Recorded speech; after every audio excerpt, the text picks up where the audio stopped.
I'd highly encourage farmers to do on-farm research of some type. Either do something you thought about, come up with a wild, crazy idea and try it. You never know.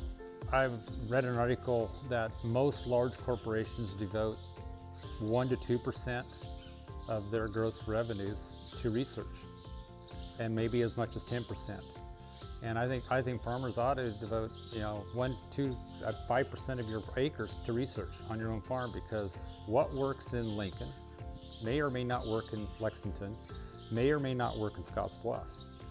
With the help of the extension personnel, it makes it so much easier, and they'll do all the nitty-gritty and push the numbers for you, and all you have to do is decide what it is you want to research and then get in touch with your extension staff and they'll make it happen.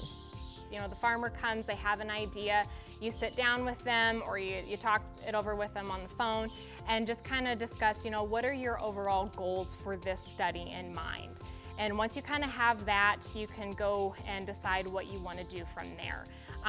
And usually farmers want to know yield, they want to know the economic return, but it really depends. I've worked with organic producers, they want to look at weed control. I've worked with some producers using biologicals, and they want to look at microbial communities or root growth and development, so you have to take root digs.